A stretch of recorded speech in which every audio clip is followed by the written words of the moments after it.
This teacher sucks. It's the first day of geometry, the class she's supposed to teach. And the first day, she drops a test onto every single desk. Let's see what you already know. People finish, they hand them in, she grades them, and then she calls up 2 names. You two, stay after. Everybody thinks they're in trouble, but they're not. Those were the 2 that got the top scores on that test. The next day, the teacher hands those 2 a packet. The packet has chapters in it, examples, and answer keys. The rest of the class gets nothing. She then tells these 2 students, since you 2 got the highest score on the test, you'll be helping me teach this class all semester. And they did. They would follow this packet on what to teach every single day. The next Monday, they would get a new packet. And while these 2 kids are teaching, she is sitting at her desk playing solitaire on her freaking computer. Eventually, kids start asking hard questions. Hey, so why is it this way in number 12 when it's supposed to be the Pythagorean theorem?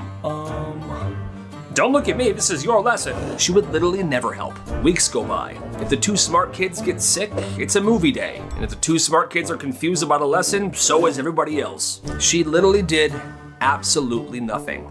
And that was the last year she taught at that school. Good. It began on a Tuesday morning. Everyone in the school's phone buzzed right before first period. You see, this group of popular girls had this Facebook chat, and it was years long. Every secret, every rumor, every insult. And overnight, somebody leaked the entire thing. By homeroom, everybody had seen this. Did you see what they said about Megan? Yeah, it was so bad she went home. And it wasn't just petty drama. These insults were like surgical. There was screenshots with names, proof, timestamps.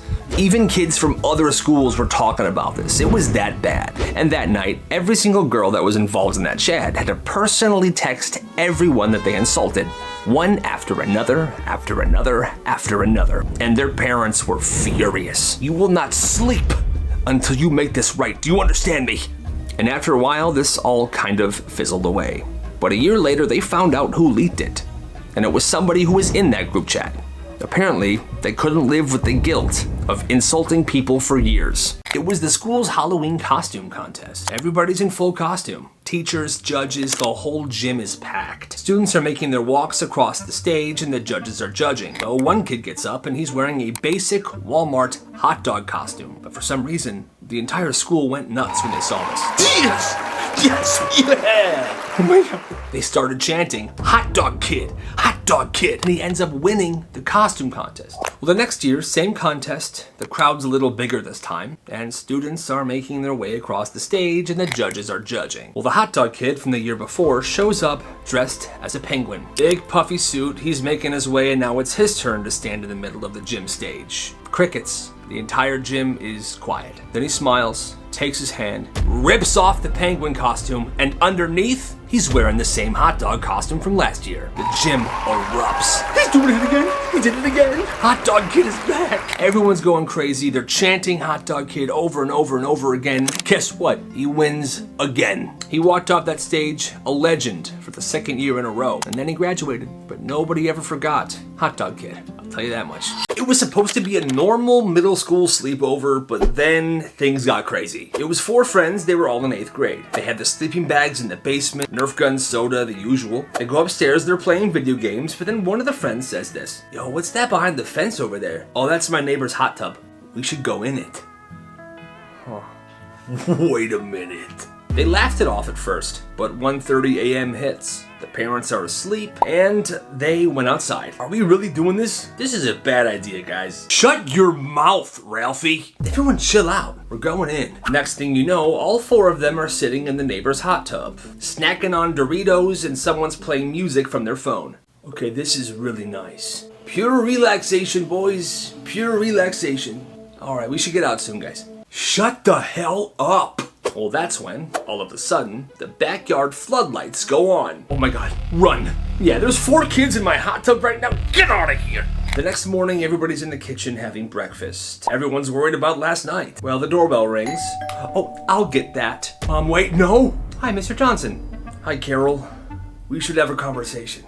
She found out, everyone gets in big trouble, but that sleepover went down in history as one of the greatest of all time. His little brother took video games so seriously. Every time he lost a match, he would lose his frickin' mind. What the? This sucks! Stomping around, throwing things, and the room right below him was the older brother's. Dude, shut up! His ceiling fan would literally be shaking every time his little brother would lose it. And this went on until 2, sometimes 3 in the morning. Now he tried asking him all the time, bro, can you please be quieter? Dude, it's lagging and I lost the game, this sucks. So he had to get creative. He logged into the house's Wi-Fi router settings on his phone. And whenever his brother began stomping or yelling or throwing things, he would change the Wi-Fi password. Just one character. Here it goes. Well, when you do that, everything in the house would disconnect. He would wait about 20 seconds and then he would change the password back. Then things would reconnect. Now at first this made his brother even more mad because the game would just be cutting out in the middle of it. But after about a week, something interesting happened. Because every time he would stomp his feet or throw something or yell, he realized the game would get weird or disconnect entirely. So it's like Pavlov. Eventually, he just stopped crashing out altogether because subconsciously, crash out means Wi-Fi bad. And finally, his older brother was able to get his well-deserved rest. I'm a genius. They lost him during a thunderstorm. The backyard gate swung open and their dog was gone. For weeks, they searched. They put up posters everywhere. They called different shelters. Nothing. Then one afternoon, they're driving home. The daughter sees something. Mom, that's Milo. Same golden fur, same curled tail, except a new collar. They pull over and they walk up to the door. Milo! His name's actually Charlie. He's cute though, huh? Feel free to pet him. Mom, do something. Where did you find him? Oh, we picked him up from the shelter. He was soaking wet, it was raining. We took him home. That's our dog. He was chipped. He wasn't chipped, and that's our dog. The girl kneels down. Milo, come here. See? He knows his name. Charlie, come here. But Milo didn't come. He was so happy to see his real owners. Quick, get Milo in the car. We're leaving now. Hey, wait. And they took the dog and they sped away. Honestly, I would have done the same thing. That's my freaking dog. That dude was seriously trying to keep him. That's messed up. This is crazy. It's middle school Spanish class, and there's a test. This kid did not study, and he never paid attention in class at all. Now, the test was multiple choice, Scantron. He looks at the first question, and obviously, I don't know any of these. Now, he has to take this test. So he decides to do eeny, meeny, miny, mo. Eeny, meeny, miny, mo. Catch a tiger by his toe. If he hollers, let him go. Eeny, meeny, miny, mo. And he would go with whatever letter it landed on. Sometimes he would start eeny, meeny, miny, mo at the C or the B. Sometimes he stops the song halfway through. He's just trying to switch it up a bit. Doesn't even think about it. Just takes down these answers. It's not cheating at all. He turns it in and forgets about it. Next week, the teacher's handing back these tests. Then the teacher says this, and the highest score in the class is Johnny.